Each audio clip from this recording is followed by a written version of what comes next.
Përshëndetje, jemi në periudhë festash, jemi në pragun e fundit të vitit dhe sigurisht kjo periudhë për shumë nga ne është një periudhë reflektimi, është një periudhë duke menduar se çfarë do bëjmë në të ardhmen, çfarë do bëjmë në vitin 2022, çfarë kemi bërë deri tani. Dhe sigurisht është edhe një periudhë ku ne bashkëbisedojmë shumë në familje dhe kjo është gjëja që unë do doja të bëja pikërisht sot me ju. Do doja të bëja një diskutim në familje së bashku me bashkëshortin tim, ndaj dhe ftoj me shumë kënaqësi Monsieur Jan Murat, mund të vini mes nesh. Bonsoir. Bonsoir. Mirëmbrëma. Je m'appelle Jan Murat, unë quhem Jan Murat. Imati është francez, ndërsa mameja ime është shqiptare. Fakti që unë e flas shqipen kaq mirë është sepse mameja ime ka dashur si patriote që ishte, që është aktualisht, të unë të mësoja shqip dhe të studioja në Shqipëri. Dhe kjo ka qenë një merit e saj dhe jam shumë krenar për të gjë. Dhe jam shumë i lumtur që sot flas shqip dhe kuptoj shqip edhe mund t'i mësojmë dhe lausit shqip. Patjetër, edhe mua shpeshherë gabimet gramatikore. Super sakt. Kur Arina studion një gjuhë letrare dhe je gjysmë i huaj, je detyruar gjithmonë që të mësosh më mirë shqip se ata që janë vetë shqiptarë, sepse ndryshe do ndihesh keq nesër kur ti nuk kupton diçka.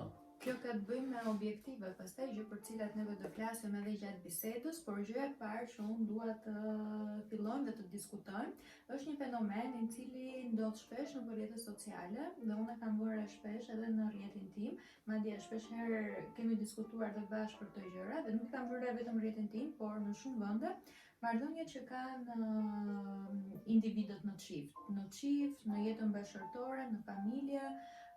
Fakti që shpeshherë unë jam ndeshur me problematika që njerëzit nuk e kuptojnë njëri tjetrin, nuk diskutojnë me njëri tjetrin, nuk e mbështesin njëri tjetrin, madje shpeshherë bëhen dhe pengesë në jetën e njëri tjetrit. Dhe besoj se ti je i vetëdijshëm për këtë sepse unë e kam dalë shpeshherë edhe me ty nëpër Instagram edhe nëpër komente që të tregoj, ndoshta për të diskutuar, për t'i dhënë një ide vajzave të cilat më shkruajnë. Dhe do doja që ta paralelizoja me shembullin ton në këtë rast, në faktin që çiftet duhet që patjetër të mbështesin njëri tjetrin në diçka që ata duan të bëjnë në rrugën e tyre. Si për shembull i kësaj video, unë dëshiroja të bëja diçka dhe janë gjithmonë i gatshëm për të më ndihmuar dhe për të më suportuar në mënyrë që unë të arrij objektivat apo të realizoj dëshirat e mia, sado të mëdha apo të vogla qofshin këto dëshira dhe më ka mbështetur gjatë gjithë rrugës time në çdo hap të gjërave që unë kam zgjedhur për të bërë. Dhe mund të them me plot bindjen që ky është njëri nga sekretet e mi, se si unë arrit të kem motivimin e duhur dhe se si unë arrit që të realizoj gjërat që unë dëshiroj. Çfarë mendon në lidhje me këtë temë? Çfarë dëshiron të ndash në lidhje me këtë temë? Kush është ideja jote, mendimi jot me gjithë gjërat që mund kemi diskutuar dhe mund kemi hasur së bashku si një reflektim edhe për personat që na dëgjojnë? Ajo që desha diskutoja është thjesht ky fakt që në këto prag festash fund vitit, një familje shëndosh, një familje e cila është e fortë dhe e lidhur, ndan të gjitha të mirat dhe të këqijat që ka kaluar gjatë vitit. Duke ndarë të këqijat dhe të mirat, ajo fillon e shikon të ardhmen më mirë për vitin tjetër. Dhe këtë gjë ne bëjmë çdo vit. Dhe kjo ishte ajo ide e jotja që këtë gjë që ne bëjmë çdo vit, që ta transmetojmë dhe ndjekësve të tu. Është vërtet. Kështu që ajo që mendoj është se çiftet në jetën e tyre duhet të kenë respektin ndaj njëri tjetrit. E di që nuk është e lehtë fare, por kur do dikë që do me gjithë shpirt, kur bën një fëmijë me të, duhet gjithmonë ta mbash dhe ta shikosh si në majën e Tur Eiffelit. Nuk ndodh vetëm në rastin kur, siç e përmendë, që mund të kenë një jetë bashkëtorë, mund të ketë fëmijë, po bëhet fjalë edhe për raste të cilat janë në çift, që ti ke ndërtuar një çift, jeni në çift, por kur nuk ka respektin dhe mbështetjen e duhur, se duhet të vazhdojmë dhe të harxojmë energjitë tonë në një marrëdhënie e cila në fund ne nuk marrim atë satisfaksion që ne dëshirojmë, nuk marrim atë mbështetje që ne dëshirojmë, nuk është një marrëdhënie e cila na ndihmon ne të zhvillohemi apo të arrijmë gjërat që ne dëshirojmë. Pra, është në aspekt më të gjerë se sa thjesht në çift për mendimin tim, sepse në çift është e padiskutueshme, në marrëdhënie familjare është e padiskutueshme që duhet jetë i pranishëm ky respekt edhe ky besim dhe ky zhvillim. Por jo vetëm, sepse unë kam shumë vajza në rrjetin tim që janë edhe jo në marrëdhënie familjare, janë në çift, kështu që edhe ato ka nevojë për një këshill, pse jo nga një mashkull, sepse gjatë gjithë kohës për shembull marrin këshilla nga unë, okay, dakor, unë jam femër, do mbështes femrat, por duhet parë edhe në aspektin e një mashkulli, që ato të krijojnë ndoshta një vizion i cili do t'i ndihmojë se çfarë duhet kërkojnë, çfarë duhet të piksynojnë. Shiko, mendoj që duhet jemi më preciz për të dhënë disa çelësa, disa si ta them unë, metoda ose mënyra ose disa respektime strategjisht për të arritur atë çka qoftë çiftet bashkëtorë ose qoftë ata që bashkëjetojnë të kenë një jetë sa më të mirë dhe sukses. Duhet të dimë që një biznes i suksesshëm vjen nga një familje e suksesshme. Kjo është e pandarë. Mbrapa një femre të suksesshme ka gjithmonë një burr të suksesshëm. Dhe mbas një burri të Dhe është e suksesshëm pamundur ka një femër të suksesshme. që këto të dyja të jenë të ndara.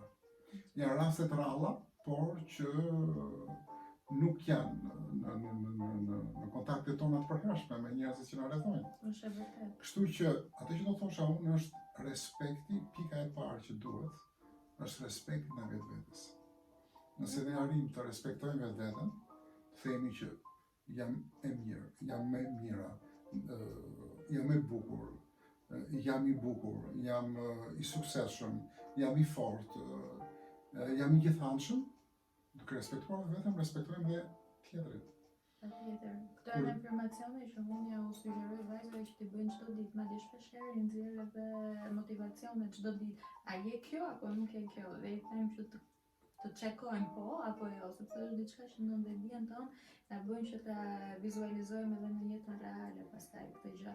Unë kam shumë respekt për femrat dhe e di që shumë nga çiftet kanë probleme me njëri tjetrin. Dhe problemet vijnë më shumë nga burrat. Sepse burrat kanë një farë kryenësie, kanë një farë relativiteti superior ndaj femrave. Gjë që është e gabuar. Çdo gjë është e barabartë, bile ka dhe femra që janë shumë inteligjent se burrat. Dhe çfarë do thosha, që duhet që femrat t'i krijojnë respekt burrit të tyre ose bashortit të tyre ose të dashurit të tyre. Respekti reciprok është gjë më kryesore në një çift. Diçka e cila më ka bërë përshtypje ka qenë fakti që për shembull në trajnimet e mia, në trajnimin veçanërisht First Million që zhvillohet në shkurt, kam ndeshur me femra të cilat më kanë shkruar, më kanë pyetur a bën ky trajnim për mua, un kam këtë objektiv, por në fund kam pyetur a mundet që un ta bëj pjesë të këtij trajnimi edhe bashkëshortin tim. Pra, ky është një mesazh për femrat, se ti e dhe mesazhin për meshkujt në një farë mënyrë që duhet që të respektojnë femrat dhe që femrat janë të zgjuar, për një mesazh edhe për femrat që edhe ne duhet të mendojmë që si mund t'i shërbejmë familjes tonë, si mund t'i shërbejmë çiftit tonë, dhe në këtë rast prandaj doja të ndaja këtë gjë e cila kishte lidhje me trajnimet, që janë pikërisht këto vajza që kanë marrë përsipër të jenë pjesë e këtyre trajnimeve, të regjistrohen në këto trajnime dhe të thonë që shikon, në këtë trajnim do marrë pjesë edhe bashkëshorti im, dhe madje në një farë mënyrë t'i vënë edhe përgjegjësi personit që nëse unë do mungoj në trajnimin që do kryej Ilda, do shkosh do ta shikosh ti. Kështu që dhe kjo është patjetër shumë e rëndësishme në çift. Ti bëjmë gjërat së bashku, të angazhohemi së bashku në mënyrë që dhe lidhja jonë të marrë një tjetër lloj intensiteti dhe pse jo të bëhet më interesante, sepse kjo është për shembull dhe një nga gjërat që ne të dy bëjmë. Ndajmë çdo gjë me njëri tjetrin, të kryejmë aktivitete së bashku, gjë e cila na ndihmon që neve të jemi gjatë gjithë kohës aktiv, të argëtohemi, të përjetojmë gjëra të bukura, të cilat na ndihmojnë që të kemi një harmoni në çift, sepse në momentin që gjërat vijnë në stand-by apo ne nuk angazhohemi më, sigurisht sërish dhe lidhja e humbet atë interesin, ndaj është një këshill dhe për personat që jetojnë në familje dhe bashkëjetojnë me njëri tjetrin dhe ata që janë në çift, duhet patjetër që të kryejnë aktivitete të ndryshme së bashku në mënyrë që të arrijë të kenë një jetë interesante, të marrin pjesë në trajnime së bashku, të shkojnë në përfundjava së bashku, të kryejnë punë të ndryshme së bashku, pse jo? Kanë një biznes së bashku, ashtu siç ne bëjmë. Je suis d'accord avec toi, ma chérie. Normal. Pra, pika e parë është respekti reciprok. Pa këtë, nuk mund të ecim dot përpara. Nëse nuk e kemi, duhet ja imponojmë bashkë udhëtarit tonë jetë respektin. Respekti është baza e gjithçkaje. Mendoj që pastaj pika e dytë do jetë mosbesimi që ka njerëzit në hapat që ata bëjnë. Mosbesimi që ka në vetvete, se gjithmonë çdo gjë vjen nga vetvetja. Duke mos pasur respekt në vetvete, nuk ke respekt në tjetrit. Duke mos pasur respekt, duke mos pasur besim në vetvete, nuk ke besim ndaj tjetrit. Është e vërtetë. Pra, ne reflektojmë jashtë atë që jemi nga brenda. Absolutisht. Është një pikë kyçe në suksesin, jo vetëm familjar, por edhe biznesor. Është shumë e vërtetë. Dhe këtu me që jemi tek kjo pjesë diskutimi, tek mungesa e besimit, dua ta lidh sërish me vajzat, sepse kjo është arsyeja kryesore pse ne kemi zgjedhur që ta bëjmë këtë video dhe ta ndajmë këtë video me ju. Fakti që unë kam shumë vajza në rrjetin tim, të cilat më ndodh shpeshherë që të diskutojnë me mua për mosbesime të ndryshme që kanë në veten e tyre. Mosbesime lidhur qoftë dhe me faktin që unë kam marrë pjesë në trajnime, e lidh me trajnime sepse është gjëja më e freskët për cilën unë diskutoj me ju. Unë kam marrë pjesë në trajnime dhe nuk ka funksionuar dhe nuk do marr më pjesë në trajnime sepse nuk do funksionoj, sepse s'ka funksionuar një herë. Dhe kjo mund të them që është një ndër gjërat më absurde që unë dëgjoj në rrjetin tim, sepse i bie ne të ndjelemi pengje të skaluarës, duke mos marrë parasysh që ne duhet të jetojmë në të tashmen, ta bëjmë të tashmen sa më të bukur, në mënyrë që të përjetojmë një të ardhme po aq të bukur. Ne nuk mund të jetojmë në të kaluarën duke pritur rezultate të tjera në të ardhmen. Pra, e kaluara është një fazë e cila ka qenë aty dhe ne duhet marrim më të mirën prej saj, të mësojmë prej saj dhe përpiqemi që në të tashmen, në momentin ku jemi, si ta përdorim të kaluar në mënyrë sa më të mirë, si mund përdoret e kaluara në këtë rast, në rastin e faktit që ti ke bërë një trajnim dikur, nuk ka funksionuar dhe nuk do bësh më kurrë. Atëherë, hiqe pjesën nuk do bëj më kurrë dhe mbaj pjesën që ti ke bërë një trajnim i cili nuk ka funksionuar. Dhe nëse diçka nuk të ka funksionuar, kjo është përgjegjësia jona. Dhe rikuperimi i kësaj gjëje fillon që nga ky moment. Ne marrim përgjegjësinë duke pranuar që ka qenë gabimi im. Dhe duke marrë këtë përgjegjësi, ne kuptojmë që duhet që të bëj diçka tjetër dhe duhet mendojmë në mënyrë tjetër, në mënyrë që mos përsërisë të njëjtin gabim. Dhe si mundet ta bësh këtë?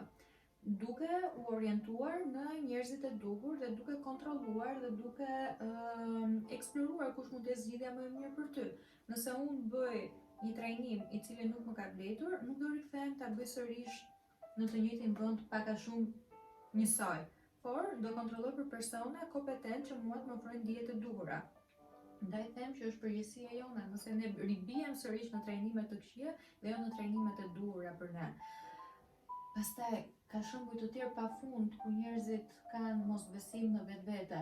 Për shembull, nuk kanë rënë nga pesha në të kaluarën dhe pretendojnë që nuk do bien kurrë. Duke thënë që unë nuk merrem me sport, unë nuk do ha shëndetshëm sepse nuk e kam bërë më përpara dhe nuk do ta bëj as në të ardhmen. Besoj se edhe në rrethin shoqëror kemi shembuj të tilla plot, dhe jo vetëm në rastin e vajzave të cilat janë pjesë e rrjetit tim. Pra, po lidhim mosbesimin me të kaluarën, që do thotë kemi kaluar në pikën 3. Pika parë ishte respekti, pika 2 është mosbesimi, i cili lidhet me të kaluarën.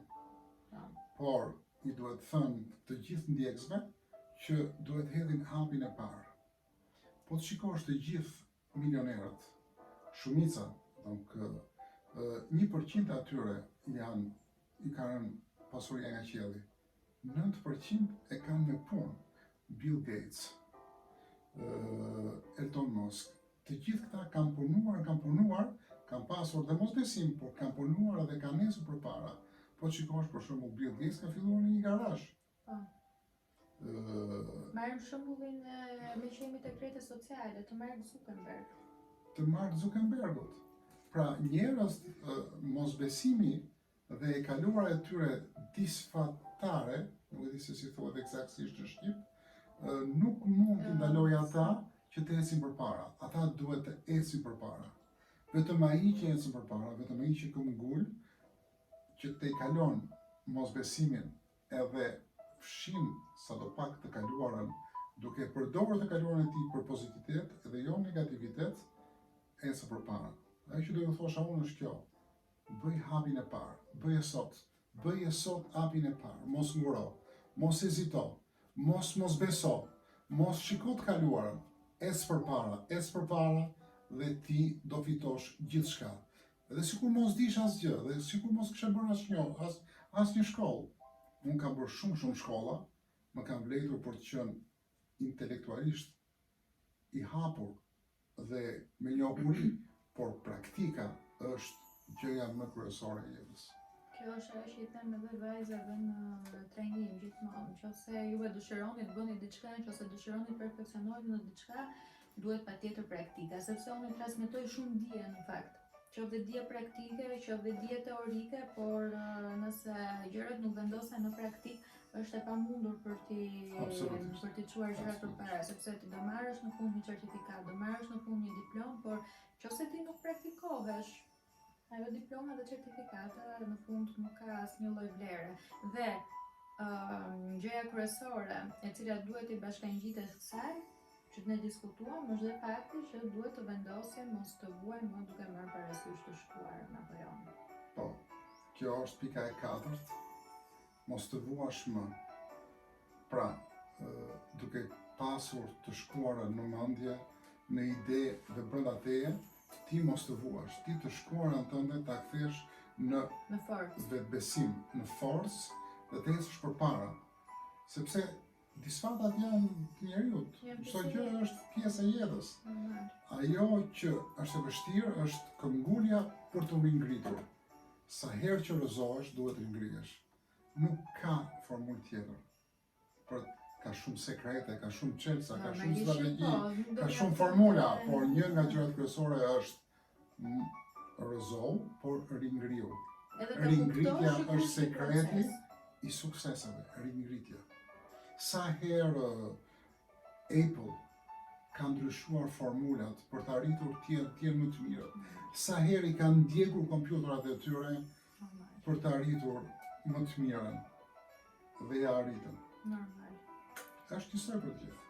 Dhe ja arritën, por jam e sigurt që sërish do ndryshojnë, sepse sërish njeriu, teknologjia në këtë rast, çdo gjë është një cikël i cili ka nevojë për rinovim të vazhdueshëm. Nuk mund pretendojmë që kemi arritur në një pikë e cila ne na duket sikur ka sukses dhe aty do përfundojë, sepse nëse ne qëndrojmë gjithmonë atë pikë, i bie që ta konsumojmë veten tonë, ta konsumojmë atë gjë që bëjmë, dhe pastaj të mbetemi po në vend pa marrë parasysh që ka të tjerë nga mbrapa nesh të cilët avancojnë, dhe ne duhet bëjmë një të gjë, duhet avancojmë në mënyrë që mos na kapin të tjerë dhe të jemi më të mirë në gjërat që ne bëjmë. Por, diçka që ndikon shumë tek kjo, tek arritja e objektivave, tek arritja e suksesit, tek të qenit mirë me veten, është sigurisht edhe rrethi që ne na rrethon.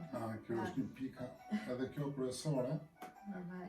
Rrethi që ne kemi, rreth e qark vetes, miq tan, familjarët tan, dhe madje është një ndër temat të cilat unë e vë shpesh si temë diskutimi në Instagramin tim, kur bëj ask shpesh herë dhe pyes vajzat që si janë marrëdhëniet me familjarët apo me miqt apo marrëdhëniet e toksitetit në jetën e tyre, si i largojnë njerëzit toksik etj, dhe shoh që ka vërtet shumë probleme.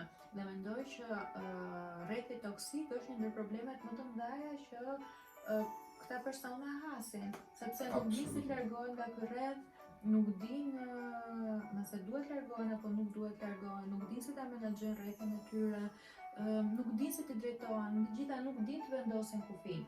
Unë, për shembull, kam pasur si secila prej jush Dhe secili prej nesh shumë probleme me rrethin tim, rrethin miqësor, të cilat janë i di shumë mirë, shoqërinë, e cila në një farë mënyrë nuk është shoqëri e keqe, por është shoqëri toksike nga ana e të menduarit dhe e mentalitetit. Pra nuk po flasim për persona që kanë bad behaviors, sjellje të këqija, po flasim për persona të cilët janë toksik dhe të marrin energjinë, pra kanë atë energjinë vampira, energjinë që ne, për shembull, si persona mund të kemi shumë energji dhe ata vinë gjithmonë dhe kapen pas nesh. Mund të jetë një rast i tillë, për shembull, që një shoqe mund të jetë e mërzitur, ka nevojë për këshillën tënde ose ka nevojë që të marrë aty në telefon dhe të flasë dhe okay, ti e bën një herë, e dëgjon dhe kjo gjë kthehet në të zakonshme, kthehet në një ritual dhe ajo të merr çdo darkë në telefon dhe çdo darkë ajo të thotë hallet dhe problemet e saj.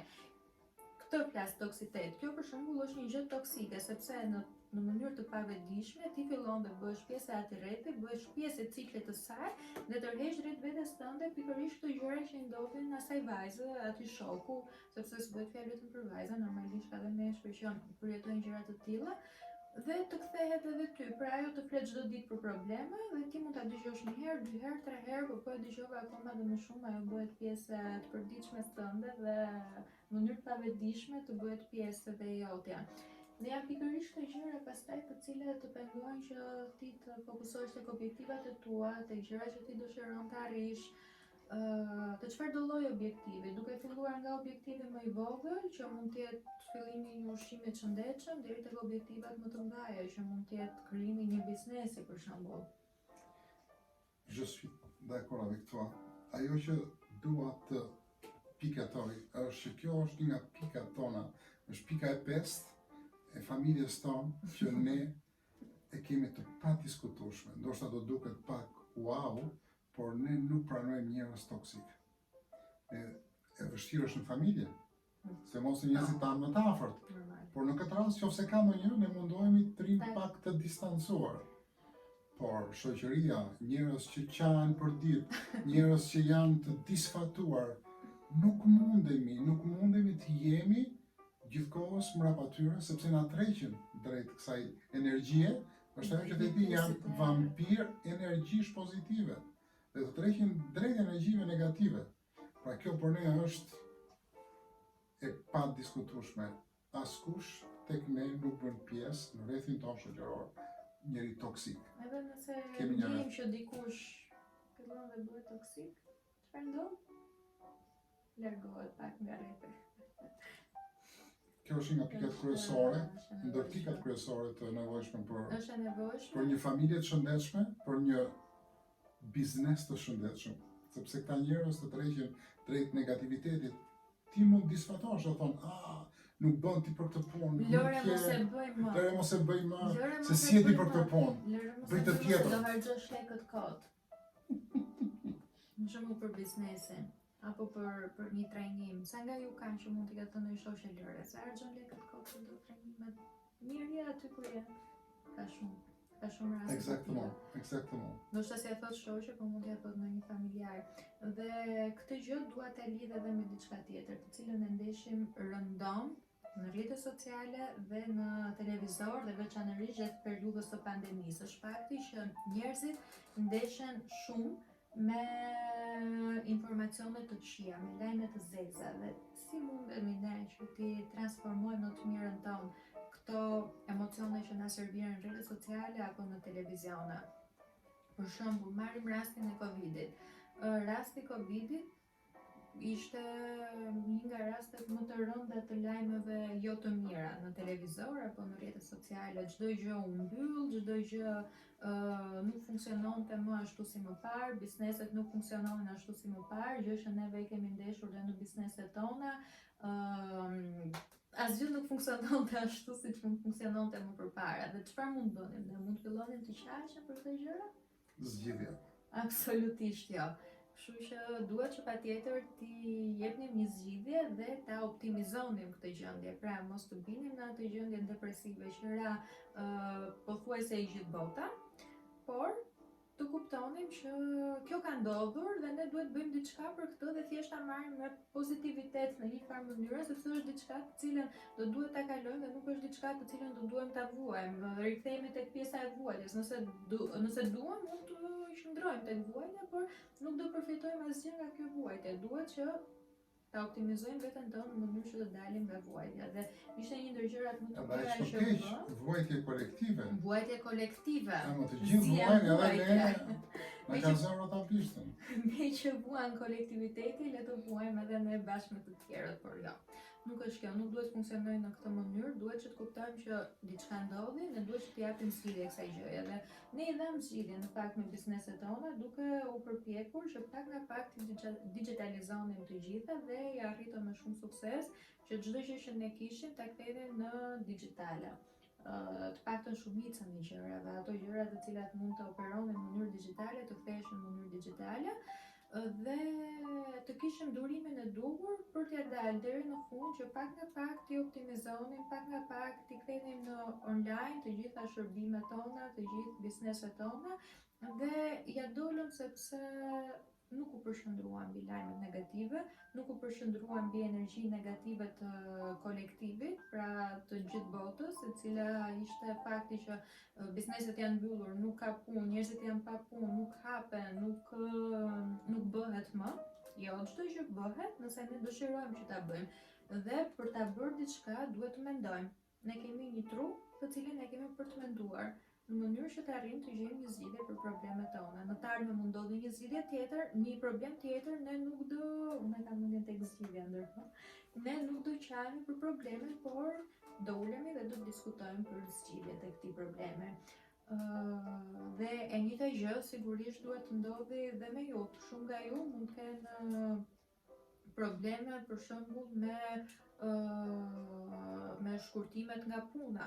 Kanë marrë lajmërimin për shembull që do hiqen nga puna apo që do i shkurtohet vendi punës. Juve nuk mund të qajeni për këtë gjë.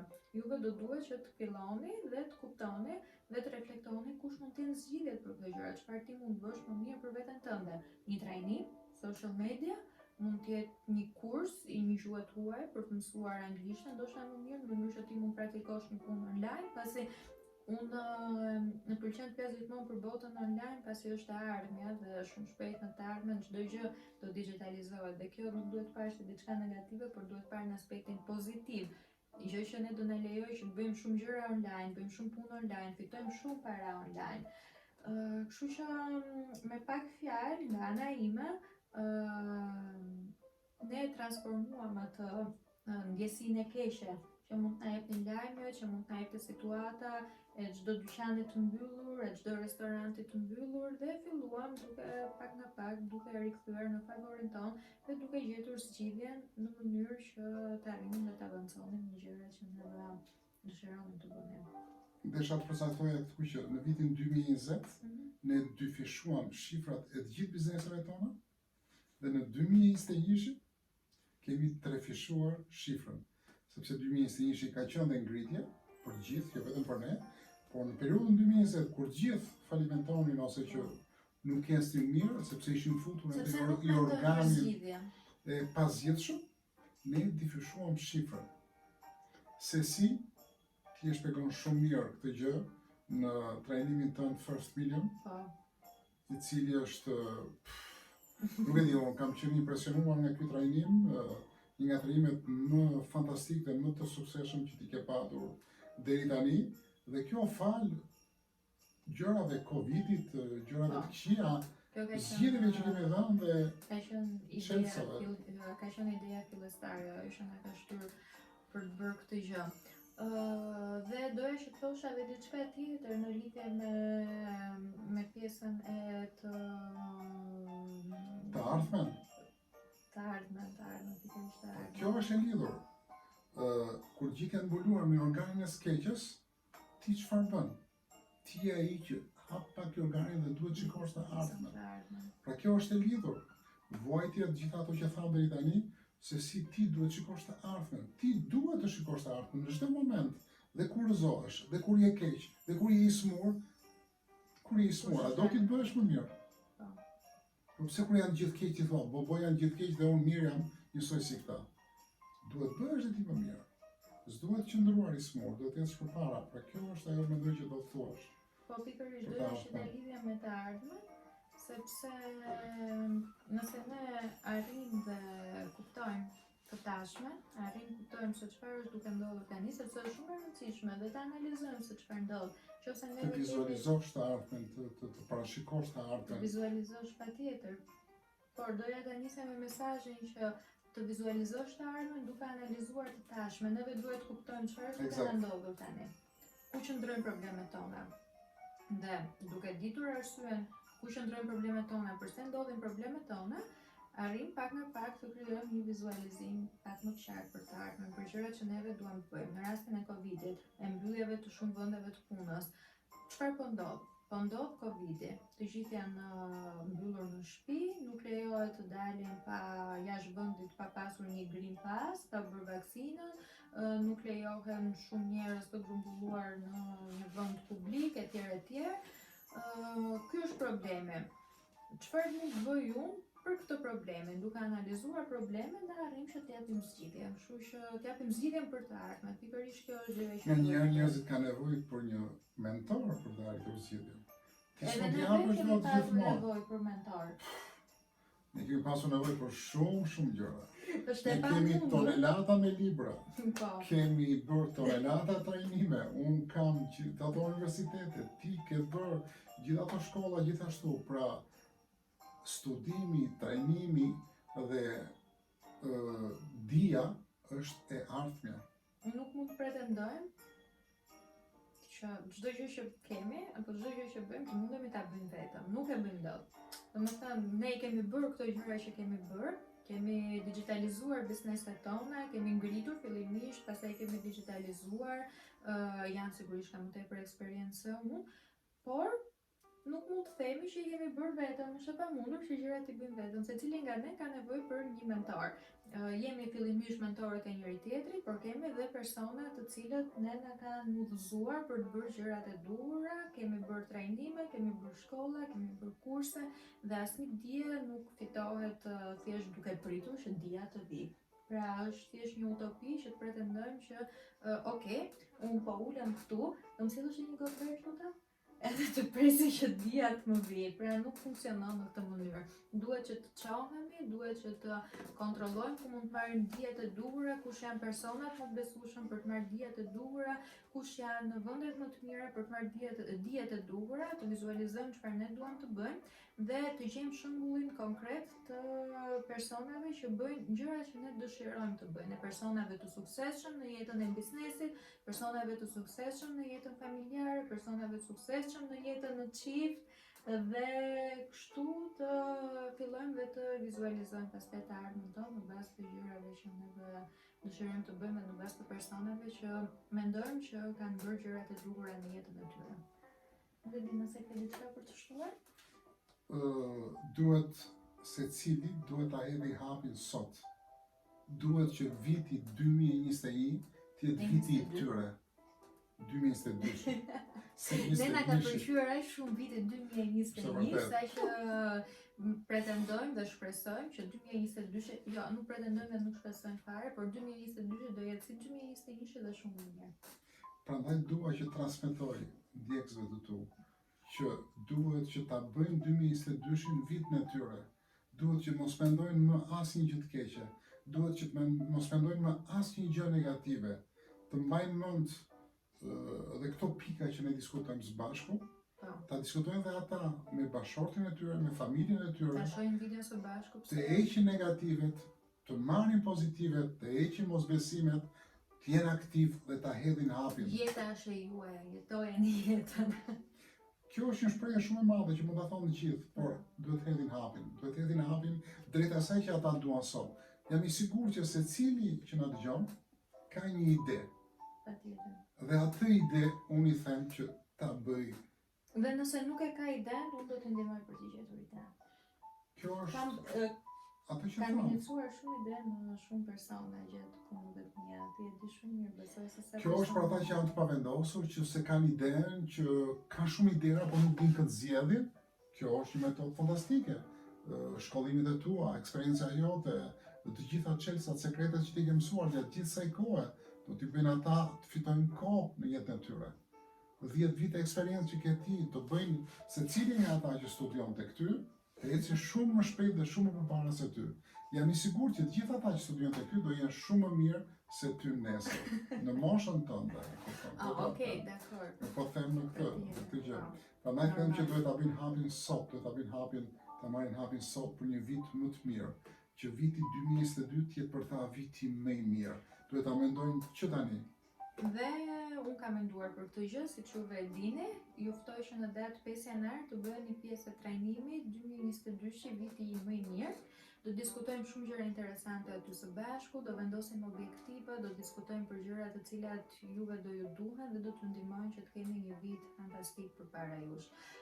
Mesazhi që unë dua të përcjell është të qëndroni pozitiv, të qëndroni mes njerëzish pozitiv dhe të ndiqni njerëzit të cilët mund t'ju çojnë përpara dhe mund t'ju motivojnë juve që të ndiqni ëndrat tuaja dhe që të arrini të realizoheni akoma dhe më tepër në jetën tuaj. Ju urojmë festa të mbara, ju urojmë një vit fantastik